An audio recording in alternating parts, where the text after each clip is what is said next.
So ito guys, gagawa tayo ng puto pao na pwedeng pang negosyo, 'di ba? So ayan ang mga ingredients, bawang, sibuyas at itong ating beef. Ang ginamit ko ay beef, pwede naman siyang pork, kaya nga puto pao.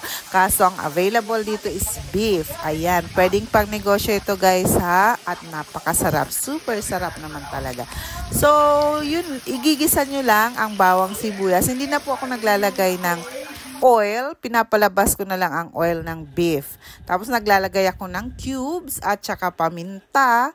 Nilalagyan ko yan. Then ihalo-halo nyo lang hanggang maluto. Naglalagay din ako ng toyo, konting toyo lang, pang timpla lang, sugar, at saka kung meron kayo nung oyster sauce. So, nilalagyan ko yan. Then, halu-haluin nyo lang hanggang sa siya ay matunaw. At cornstarch na mga 1 tablespoon para hindi watery ang ating beef or ang ating pork. And then, gagawin na nga natin yung ating puto. So, ang puto natin, ang kailangan lang natin is 4 egg whites, then 1.5 cups of all-purpose flour, mas maganda kung cake flour para mas malambot, and 1/2 cup of sugar, and 1 tablespoon of baking powder, and a little of salt.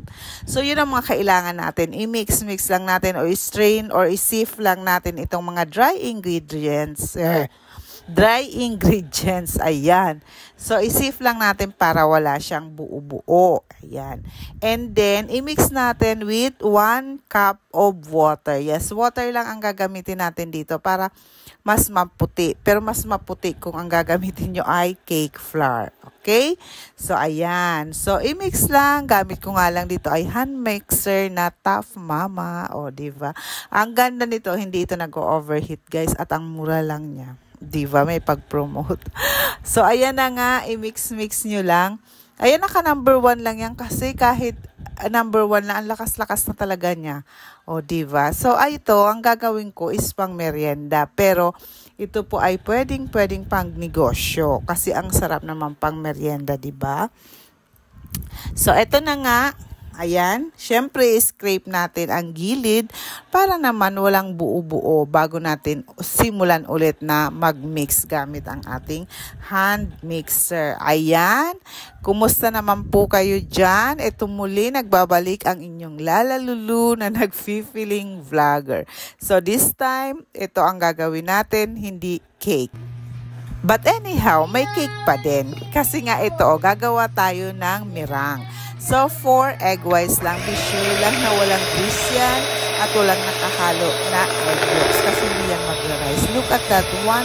Nasa number 1 lang kasi itong ating hand mixer ay hanggang number 5.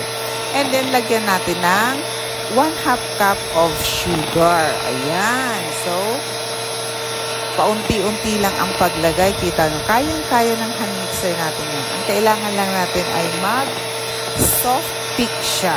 Ayun. So, kailangan, bilis lang siyang gawin. So, ayan guys. Kung di ka pa nakapag-subscribe sa aking channel, The Kenaman, pa-subscribe naman. At pa-like ng ating videos. Actually, we are now 39K. Thank you so much guys. Ayun, kahit usad pagong tayo, umuusad pa rin. At maraming salamat po. Diba?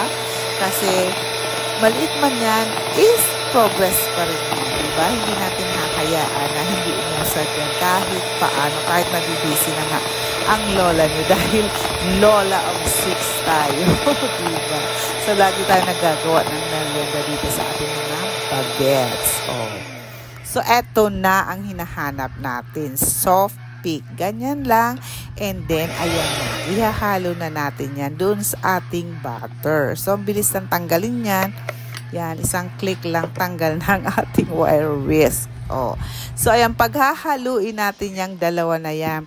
Ang method na gagawin natin dyan is cut and fold. Huwag nyong i-mix.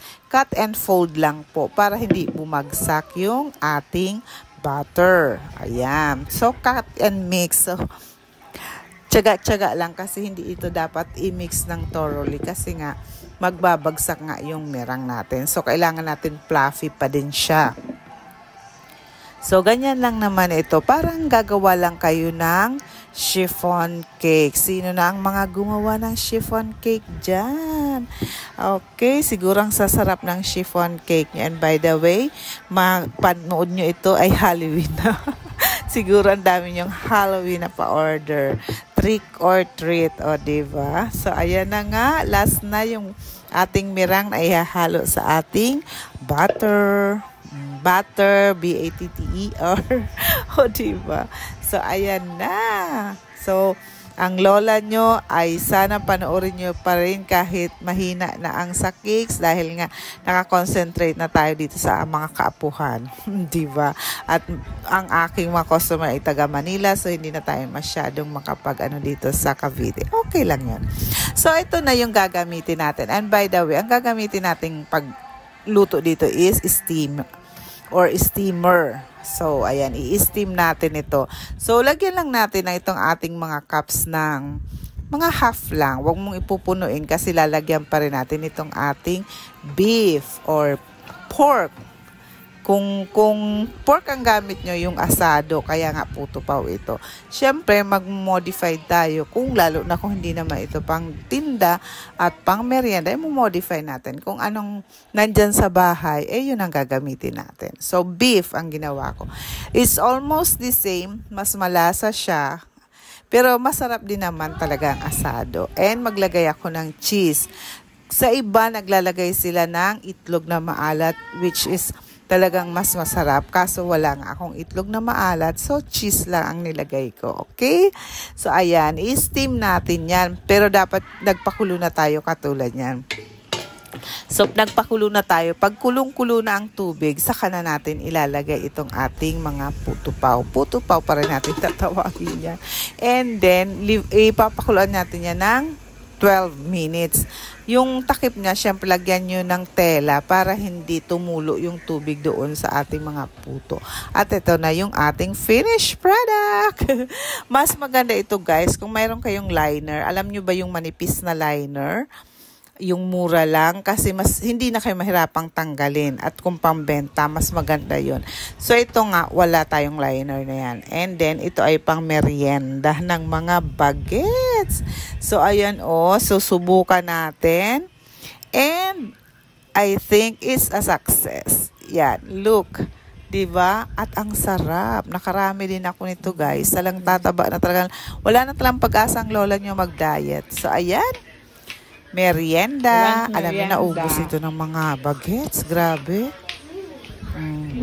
Ayan. Kuha-kuha ng merienda.